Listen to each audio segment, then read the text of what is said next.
Selamat pagi. Nah, di pertemuan ketiga ini, kita akan membahas tentang komunikasi antara manajer dengan karyawan.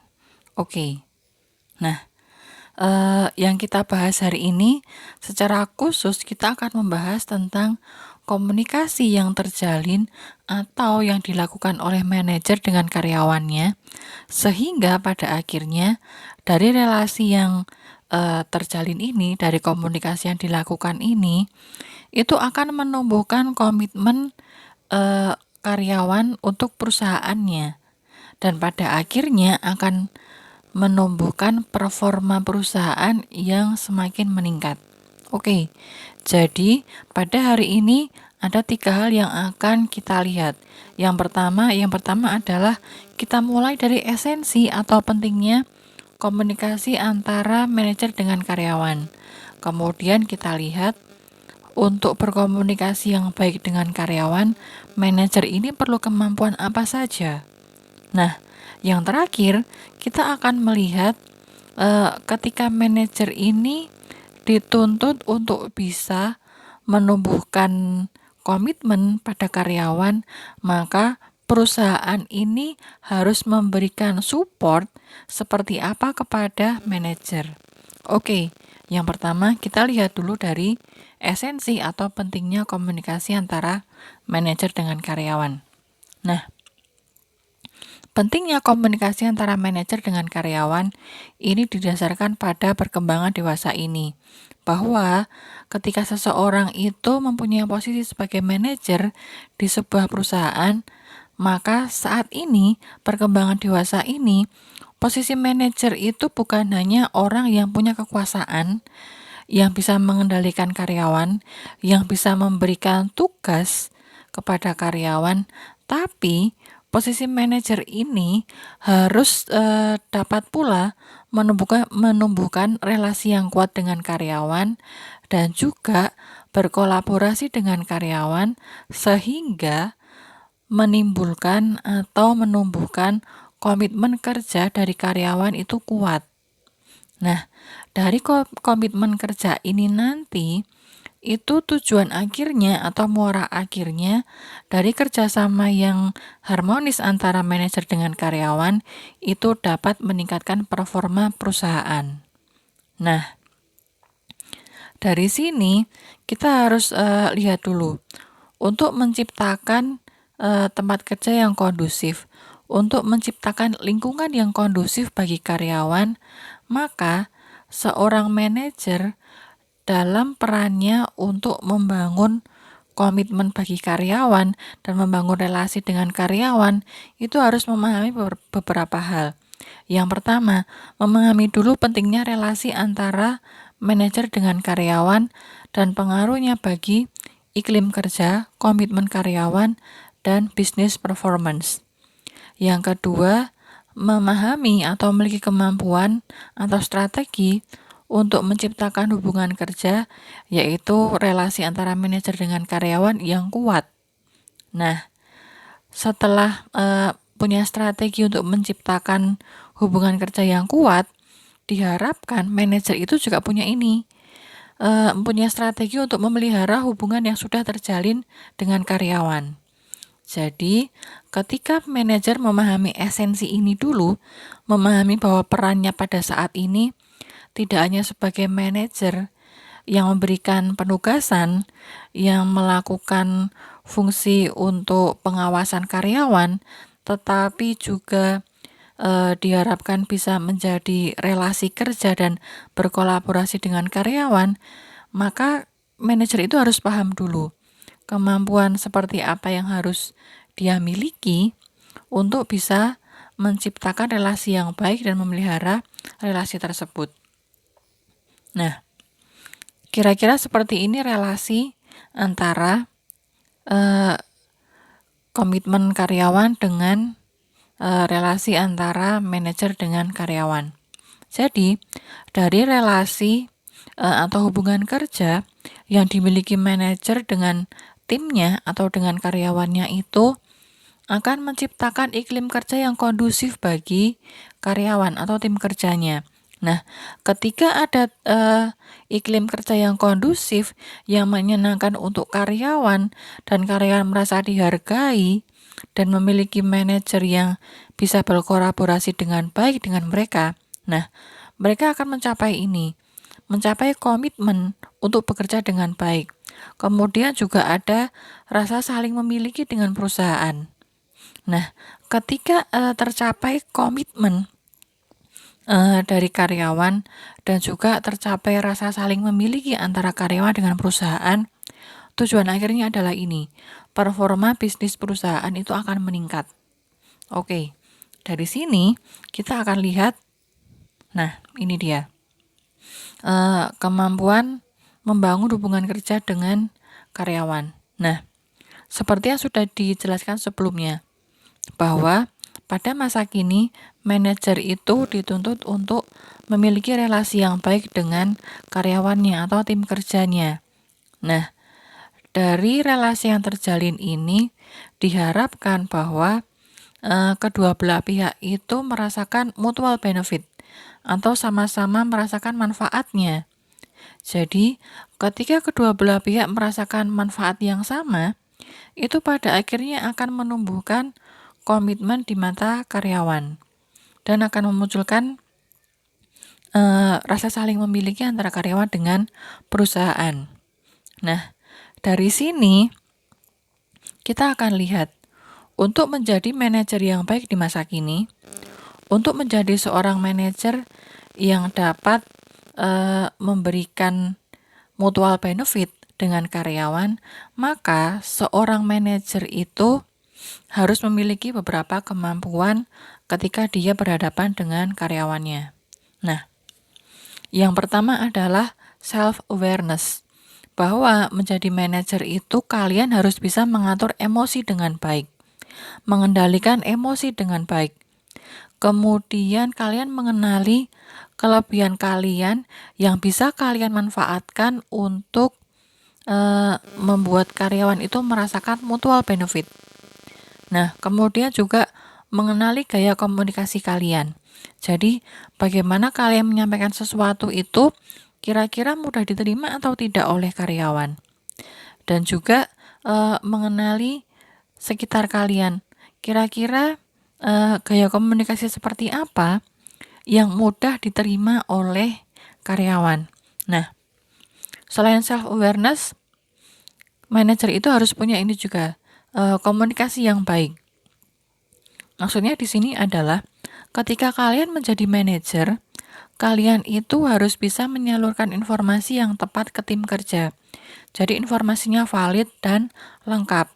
Nah, kemudian selain bisa menyalurkan informasi yang tepat, manajer itu juga dituntut untuk dapat mendengarkan tim kerjanya. Jadi kalian harus mendengarkan apa saja keluhan dari tim kerja kalian, juga keluhannya, kendala yang mereka hadapi, dan juga ide atau masukan yang mereka berikan untuk pekerjaan yang kalian lakukan bersama. Nah, selain menyalurkan informasi dan mempunyai kemampuan untuk mendengarkan tim atau bawahan kalian atau karyawan kalian, kalian juga harus bisa menyesuaikan gaya komunikasi, menyesuaikan bagaimana kalian harus menyampaikan sesuatu kepada tim, biar tim ini mudah menerima apa yang kalian sampaikan. Oke, selain good communication, kita juga harus membangun rasa percaya. Jadi, menjadi manajer itu, kalian harus mulai mempercayai kemampuan tim yang menjadi tim kerja kalian. Jadi, mulai ada pendelegasian tugasnya juga rata. Kemudian kalian percaya dengan apa yang dilakukan karyawan. Jadi, ketika kalian percaya dengan karyawan atau tim kerja, mereka juga akan mengapresiasi atas kepercayaan yang kalian berikan.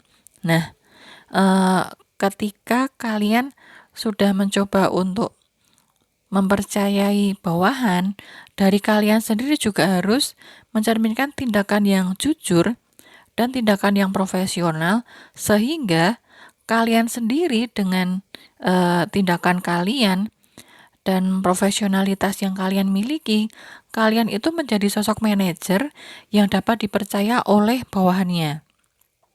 Nah, selain membangun rasa percaya diri, seorang manajer itu juga perlu mengenali tim kerjanya. Jadi, kalian harus mampu mengenali siapa saja timnya. Bawahan saya itu seperti apa, kelebihan dan kekurangannya seperti apa. Kemudian motivasi mereka untuk bekerja itu seperti apa. Nah, ini harus kalian kenali sehingga ke depannya akan memudahkan kalian untuk pembagian kerja juga. Oke. Nah, selain itu, kalian harus mempunyai ini juga, memberikan empati. Jadi, kalian itu sebagai manajer harus bisa melihat permasalahan yang dialami karyawan atau tim kerja itu dari dua sisi. Dari sisi kalian, tapi juga dari sisi apa yang dirasakan oleh karyawan atau tim kerja. Sehingga ketika kalian bisa menempatkan dari dua sisi, kalian dapat memberikan masukan atau solusi yang sekiranya tepat untuk tim kerja kalian. Nah, selain punya empati, manajer itu harus punya memiliki respect terhadap tim kerja. Jadi, ketika kalian menjadi manajer, harus diingat juga, sekecil apapun yang dilakukan oleh tim kerja kalian atau karyawan kalian, kalian harus memiliki apresiasi untuk mereka. Ketika kalian menjadi manajer, punya apresiasi untuk tim kerja, maka itu dapat meningkatkan performa dari tim kerja kalian. Ketika ada bawahan yang merasa pekerjaannya diapresiasi, diterima dengan baik oleh atasannya, maka itu akan meningkatkan semangat kerjanya. Nah, dari semangat kerja yang meningkat ini, muara di akhirnya adalah nanti performa kerja tim itu akan meningkat. Jadi, tujuan atau target yang dimiliki oleh tim kerja kalian, divisi kalian itu akan lebih mudah tercapai. Oke, dan kemampuan terakhir yang tidak kalah penting yang harus dimiliki oleh seorang manajer adalah manajer itu harus bisa menghandle konflik. Jadi, ketika kalian menjadi manajer itu, kalian harus dapat menjadi penengah untuk konflik yang terjadi di antara tim kerja. Kalian harus melihat dari dua sisi. Jadi, kalian harus mengumpulkan informasi sebanyak mungkin, melihat dari berbagai sisi, sehingga ketika kalian mampu melihat dari berbagai sisi, kalian bisa memberikan keputusan yang seimbang ketika terjadi konflik di antara internal tim kerja kalian. Oke, dari kemampuan yang harus dimiliki seorang manajer ketika menjalin hubungan kerja dan berkomunikasi dengan karyawan atau tim kerjanya, sekarang kita lihat support seperti apa yang harus diberikan perusahaan ketika perusahaan ini menginginkan untuk manajer itu tidak hanya dapat bekerja sesuai job desk-nya, tapi juga bekerja untuk bisa merangkul karyawannya supaya dapat meningkatkan komitmen karyawan dan menciptakan iklim kerja yang kondusif. Oke. Hal pertama yang harus dilakukan oleh perusahaan, support yang harus dilakukan perusahaan adalah mendefinisikan dengan detail kemampuan seperti apa yang diharapkan perusahaan untuk dimiliki oleh manajer. Jadi, seperti semacam kontrak atau penjelasan dari awal bahwa dari perusahaan pengennya manajer itu bisa melakukan apa aja. Jadi, secara job desk formal seperti apa, kemudian secara informal tugas yang harus dilakukan oleh manajer terhadap timnya itu seperti apa. Jadi, ketika manajer itu tahu apa yang diharapkan perusahaan, apa yang diinginkan oleh perusahaan dari dirinya, maka manajer itu akan lebih mempersiapkan diri bagaimana dia akan membawa diri di tengah-tengah tim kerjanya. Nah, kemudian yang kedua yang harus dilakukan oleh karyawan, yang harus dilakukan oleh perusahaan adalah menempatkan seseorang itu tidak hanya dilihat dari kemampuannya, tapi juga dilihat dari sisi kepribadiannya. Jadi, memilih manajer itu tidak hanya orang yang cerdas secara kemampuan manajerial, tetapi juga mencari manajer yang bisa berbaur dengan karyawan, kemudian menjadi manajer yang inspiratif untuk tim kerjanya. Jadi, dengan adanya manajer yang seperti ini, itu dapat menghidupkan situasi atau iklim kerja di antara manajer dengan divisi yang di bawahinya. Oke, hal ketiga yang harus dilakukan oleh perusahaan yaitu memberikan training. Nah, ini memang bentuk support perusahaan yang sudah lama ada, tapi ini masih happening atau masih sesuai dengan kondisi sekarang, yaitu memberikan training kepada manajer supaya manajer itu dapat mengembangkan kemampuan manajerial dan juga membangun kerjasama dengan tim kerjanya. Jadi, misalkan training motivasi, sehingga manajer itu punya motivasi lebih untuk membangun tim kerjanya. Kemudian juga training untuk mengenali sumber daya manusia di antara tim kerjanya. Nah, dengan training seperti ini akan meningkatkan manajer untuk melihat dan merinci sejauh mana kemampuan timnya dan bagaimana dia punya pendekatan untuk menghidupkan suasana kerja di tim yang di bawahinya. Nah, kemudian hal terakhir yang tidak kalah penting adalah perusahaan ini sebagai institusi yang menaungi manajer dengan karyawan itu sangat penting untuk menciptakan budaya inklusif. Nah, budaya inklusif di sini maksudnya adalah mengadakan kegiatan rutin yang membuka kesempatan bagi karyawan dan manajer itu untuk berkumpul bersama. Jadi, manajer dan karyawan berkumpul bersama, kemudian karyawan antar divisi itu bisa bertemu bersama, bahkan mungkin antara karyawan dengan keluarganya, manajer dengan keluarganya itu bisa bertemu bersama, saling sharing, saling menjalin keakraban. Jadi dari suasana santai dan kekeluargaan yang tercipta nanti itu dapat meningkatkan rasa saling memiliki antara karyawan, manajer dengan perusahaan. Nah, contohnya ketika kalian ingat di perusahaan itu sering ada family gathering. Nah, contohnya dari budaya inklusif yang harus dibangun perusahaan itu seperti itu.